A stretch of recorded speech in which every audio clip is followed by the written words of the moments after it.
Hace unas semanas atrás usamos a la iglesia del libro de Hechos para entender nuestros tiempos, estos tiempos, los que estamos atravesando. Hoy vamos a seguir revisando algunos pasajes de ese mismo libro para ver si descubrimos cómo será la iglesia que se viene, la iglesia post-pandemia, que tampoco es una iglesia que está muy distante hacia adelante. De hecho, ya estamos entrando en ese tiempo. Este mes de noviembre, tendremos nuestra escuela de vida como cada año, obviamente con modificaciones en la fecha por todo lo que nos ha sucedido, pero tendremos nuestra escuela de vida. Será el 13, 14, 15 de noviembre, ese fin de semana con la visita del pastor Carlos Mraida, el pastor Bernardo Afranchino. Y durante ese fin de semana seremos ministrados en esa revelación justamente, en la de prepararnos para la iglesia que ya viene. Entonces, estos domingos previos, quizás los miércoles, no sé, iremos preparando el terreno para recibir esa palabra, esa ministración. Hemos invitado a estos dos pastores porque creemos que además de tener una palabra para este tiempo, específica para este tiempo, con sus congregaciones están protagonizando el avance de la iglesia en este tiempo tan particular.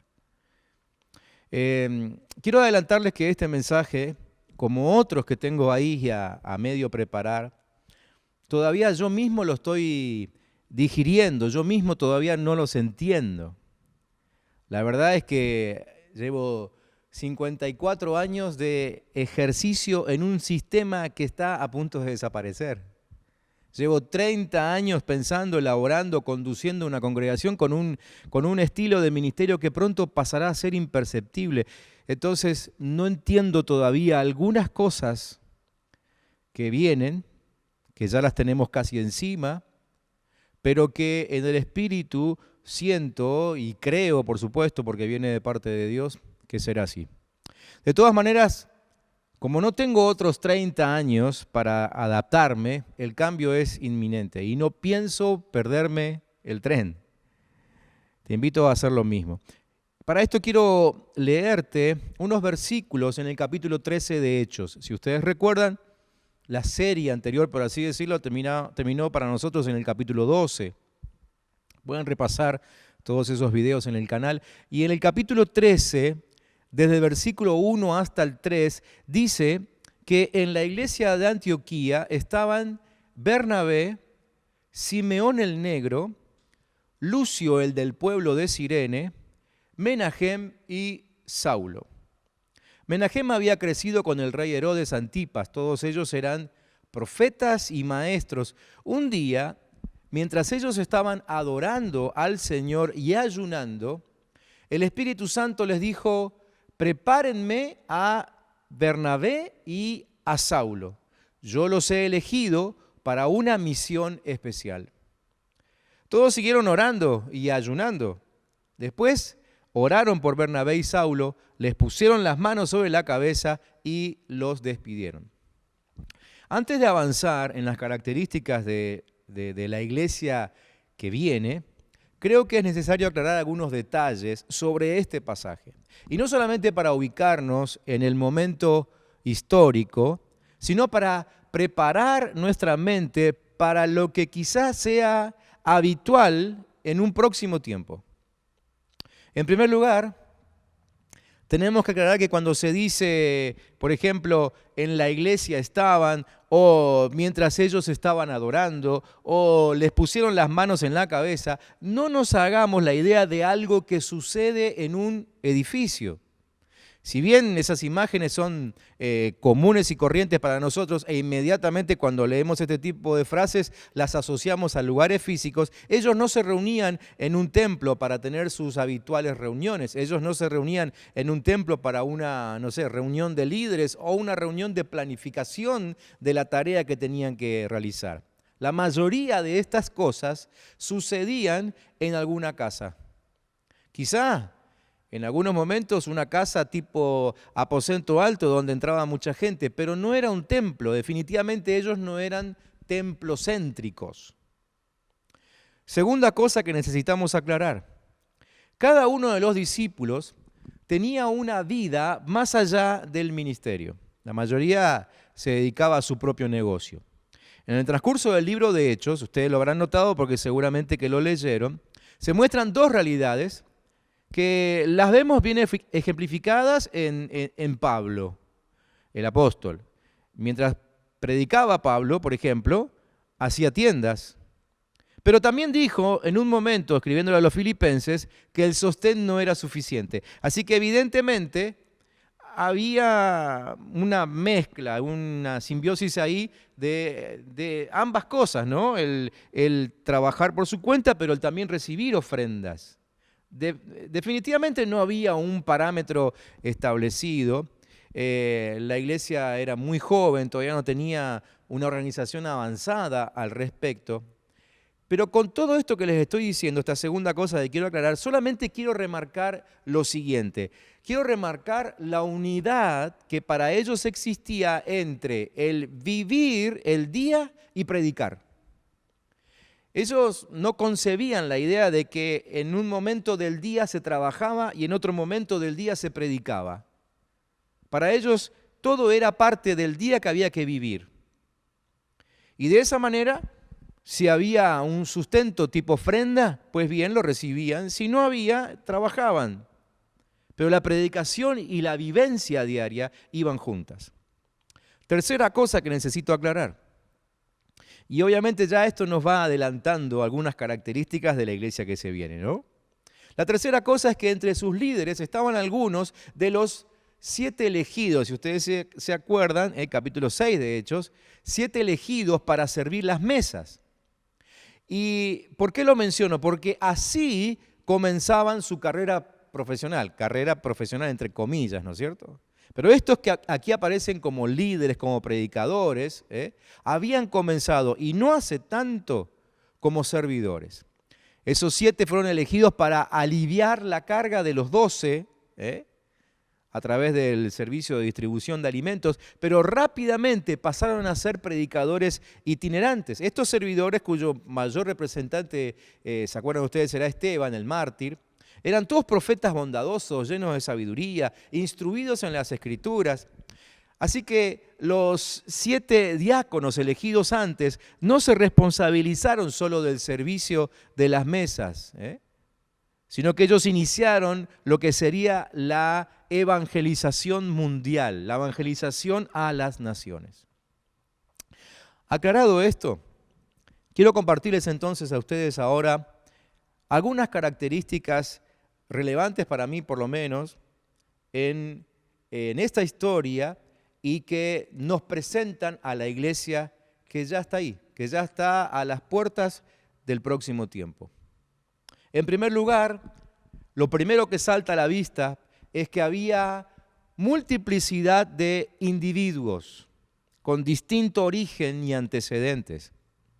Fíjense, Simeón recibía el apodo de el negro, Simeón Níger, aparece en otras versiones, probablemente por su tez oscura, y la razón de ese apodo casi con seguridad responde al hecho de su procedencia. Él venía de una provincia romana de África, en África. Ustedes se acuerdan que el Imperio Romano había avanzado en aquel tiempo y quizás lo más lejos que tenían de la capital de su imperio era justamente el norte de África. Ahí había una provincia romana y de ahí venía Simeón. Lucio era un nombre común y corriente en el Imperio Romano, así que él bien podría haber venido de cualquier lugar de la zona de influencia de los romanos. Manaén es la forma griega del hebreo Menahem, y este personaje estaba, lo dice la escritura aquí, lo dice la historia que leímos, emparentado con Herodes Antipas. Se criaron juntos en realidad, porque este Herodes Antipas era hijo de Herodes el Grande, y a Herodes el Grande, que había sido gobernante en Galilea, en Perea, Manahem le había dado una palabra profética acerca de su asunción al trono, ¿sí? Y a causa de esa predicción, Herodes el Grande lo recompensó a él y a toda su familia llevándolos a vivir al palacio. ¿sí? Y obviamente dándole todos los derechos y privilegios que una persona que vive ahí pueda tener, como por ejemplo la educación de sus hijos. Así que este Manahem había sido criado, había sido educado, había sido formado en el ambiente gubernamental. Bernabé venía de Chipre, una isla de Grecia. Y Pablo, ustedes saben, antiguamente conocido como Saulo, venía de ser formado a los pies de Gamaliel, un judío ortodoxo reconocido por su conocimiento y su sabiduría en la ley de Dios. Así que vemos un origen muy variado entre sus líderes y aún cuando avanzamos en la lectura, también entre los integrantes de la congregación. Esa era y será una característica de la nueva iglesia. Y esto obviamente se debe a la perfecta soberanía de Dios sobre los destinos de la iglesia, como también sobre nuestras vidas, porque Él es quien ya ha decidido nuestro destino de servicio. Él es quien nos ha reunido con un propósito, es decir, no estamos en la congregación por casualidad, hay una visión que nos une. Algunos llegaron aquí como Pablo, que no pensaba estar aquí. Pablo o Saulo tenía otra idea acerca de su futuro y de pronto un día, confrontado por Jesús mismo, se convierte en predicador itinerante y aparece aquí. Otros, como Manahem, fueron extraídos de un ambiente de lujo y de abundancia para salir a las naciones y enfrentarse a lo que venga. Otros habían venido desde muy lejos, como ese famoso Simeón o quizás el mismo Lucio, que no sabemos bien de dónde era.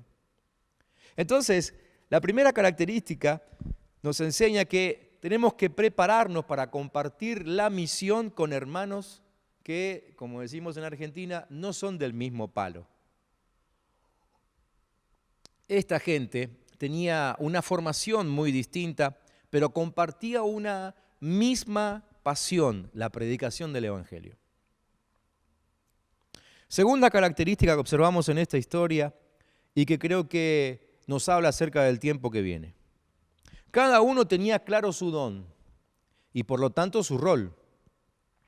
La iglesia de Antioquía contaba básicamente con ministerios proféticos, ministerios apostólicos y ministerios de enseñanza. Si bien entre todos interactuaban, no discutían puestos ni cargos, pero básicamente los ministerios proféticos eran los que salían a predicar a la ciudad. Los ministerios apostólicos eran los que salían a predicar de la ciudad hacia otras ciudades. Y los ministerios de enseñanza eran los que se quedaban a edificar a los santos en el lugar. Entre estos personajes que aparecen en la historia que les leí, está distribuida un poco esta tarea, que obviamente después lo seguimos viendo en los capítulos posteriores. En la nueva iglesia a la que se viene, será fundamental que cada uno conozca su don, su llamamiento, que tenga claro el propósito de Dios para su vida. En el tiempo que viene no podremos aferrarnos a cargos, ni títulos, ni puestos, ya que algunos ni siquiera van a poder ejecutarlos. En este tiempo, estos meses que llevamos de pandemia, lo hemos podido ver. Hay ministros, líderes que están desesperados por cumplir con su ministerio y no se puede. En este tiempo no se ha podido. Pero sí el ejercicio del don. El don se ha podido poner en práctica, cada uno en su lugar, en su casa, por ejemplo, en su trabajo, a la distancia, con lo virtual de por medio. Cada uno será responsable de extender el reino en el lugar donde Dios lo deposite. Como vemos en este pasaje que acabamos de leer, la iglesia no dependía de su liderazgo. Si había que desprenderse de ellos por causa de la predicación, lo hacían tranquilamente. De hecho, tampoco vemos preocupación en los líderes por quién quedaría a cargo cuando ellos se fueran. Ellos tenían bien en claro que el Espíritu Santo era quien se encargaba de esas decisiones. Tercera característica. Compartían un clima de búsqueda del Señor en adoración, oración y ayuno. La práctica de la espiritualidad evidentemente formaba parte de su estilo de vida y de su búsqueda de la voluntad de Dios. Como resultado, escuchar las instrucciones de Dios a través del Espíritu Santo se ve reflejado a lo largo de todo el libro de Hechos. La nueva iglesia, la que viene, la que ya está ahí, debe estar entrenada en oír la voz de Dios. Y eso solo se logra con fuertes momentos de intimidad con Él. No es casualidad entonces que este tiempo de pandemia comenzara para nosotros con una fuerte advertencia de parte del Padre a encerrarnos con un propósito específico, a cerrar la puerta detrás de nosotros y a oír cómo Él nos hablaba y preparaba para lo que viene. Ustedes saben bien que yo este mensaje no lo tenía preparado hace 8 meses atrás, pero pueden ir a los videos de esa época y tener en cuenta, volver a repasar lo que predicamos allí y las palabras que recibimos de parte del Señor. Por eso es que el Señor nos mandaba a encerrarnos, porque era imprescindible aprender a oír su voz, porque llega un momento en que la voz del Señor tiene que sonarnos claro y nítido en nuestros oídos. Cuarta característica: se movían en base a las palabras que recibían de Dios mismo y no objetaban nada. Y esto último, lo de no objetar, incluía mudanzas, incluía movimiento, incluía sacrificio, incluía abandono. Estas actitudes ya las encabezó Pedro hacía unos cuantos años atrás, cuando dejó la empresa pesquera, que era de su posesión, ¿se acuerdan? Y además la dejó en el momento de mayor auge de la empresa. ¿Se acuerdan la pesca milagrosa? ¿Nunca se preguntaron ustedes qué pasó con todos esos pescados? Yo no sé qué habrá pasado. Lo que sí sé es que Pedro dejó todo. En ese momento él ya estaba marcando un rumbo, quizá no lo sabía, pero él ya estaba marcando un rumbo de obediencia detrás de la convocatoria de Dios. Un tiempo después, esa misma actitud la tomó Bernabé, quien fue capaz de vender sus propiedades para bendecir a otros y además no tener ataduras y así poder moverse predicando el Evangelio. ¿Estás pensando en un nuevo trabajo? ¿Estás maquinando ahí en tu mente una nueva empresa? Déjame que te dé un consejo aquí en medio de este mensaje y pensando no solamente en la iglesia que viene, sino en los tiempos que vienen. Pensá en algo que no te ate. Pensá en un emprendimiento que puedas llevar con vos, que lo puedas trasladar, que se pueda mudar junto con vos a donde vayas. O que los dejes funcionando aquí y te sostenga a la distancia. Pero la iglesia estará compuesta por hombres y mujeres que van y vienen sin pensar en lo que dejan atrás. En quinto lugar, la quinta característica es esta: el envío de obreros. En aquel tiempo era común, ya que el objetivo estaba claro, había que extender el reino. Por eso es que ellos desde el principio se definen como predicadores itinerantes. Después de haber ayunado y orado, en un ambiente que promovía el oír la voz de Dios, Bernabé y Pablo fueron enviados con imposición de manos, es decir, con un acto de reconocimiento, simpatía, delegación, bendición. Eso es la imposición de manos. Y observemos también aquí en este pasaje que es toda la iglesia la que comisiona a estos hermanos. Razón por la cual cuando ellos vuelven a Antioquía, le rinden un informe, como corresponde. Un informe de parte de los enviados hacia la iglesia, que era la enviadora. Corresponde. Queda claro entonces que la nueva iglesia no confiere ministerios, sino que simplemente los reconoce. Y eso es lo que estaba sucediendo aquí y eso es lo que va a suceder en los próximos tiempos. En sexto lugar, esta comunidad, tal como la presenta el libro de los Hechos, se autodenominó cristianos. Es donde los discípulos por primera vez reciben ese nombre. Antes no se los llamaba así. Pero aquí, a partir de esta historia, a partir de estos sucesos en la vida de la iglesia de Antioquía, comienzan a llamarlos cristianos. Este hecho apunta a que ellos tenían una clara conciencia de pertenencia y de identidad.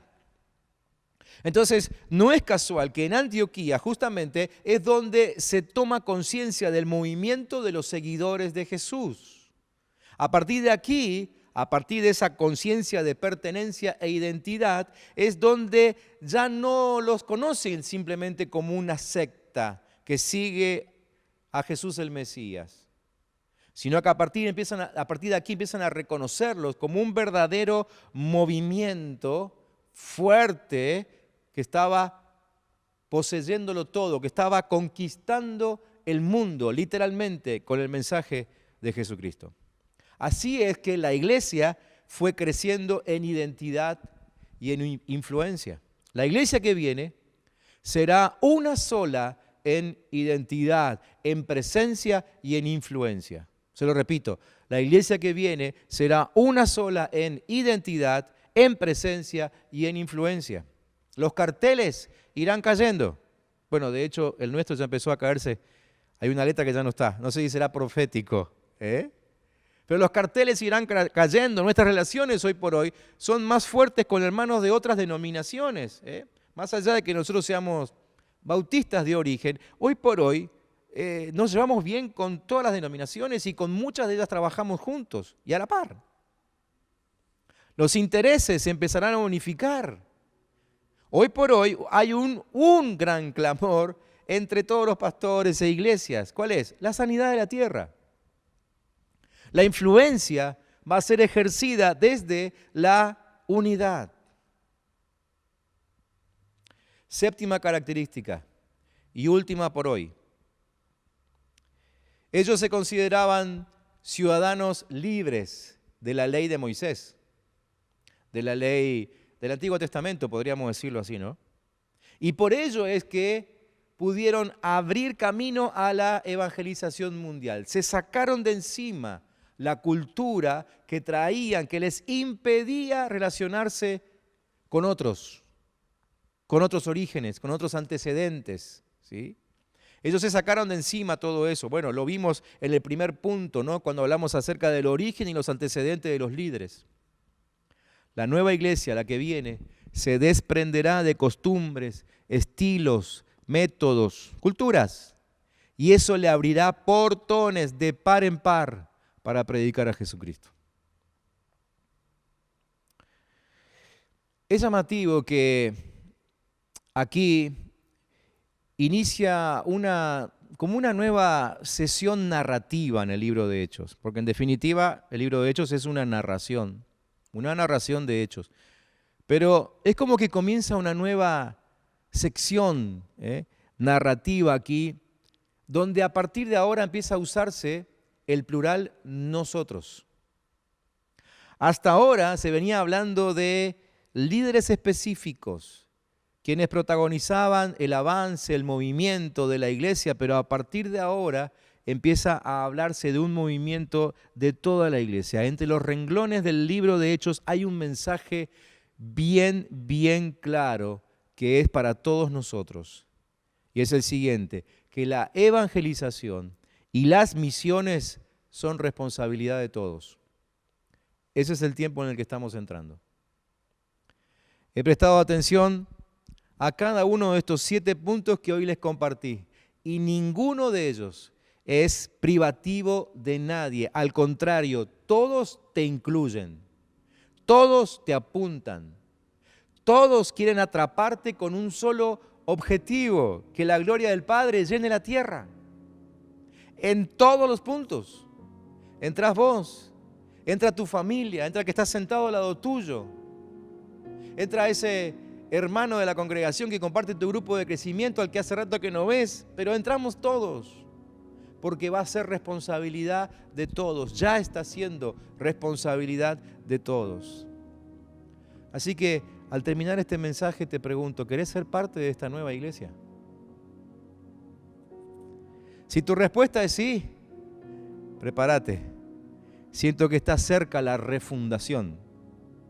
Si tu respuesta es no, no te preocupes. Vas a ir al cielo igual. Pero no quiero que te pierdas la aventura que está por comenzar.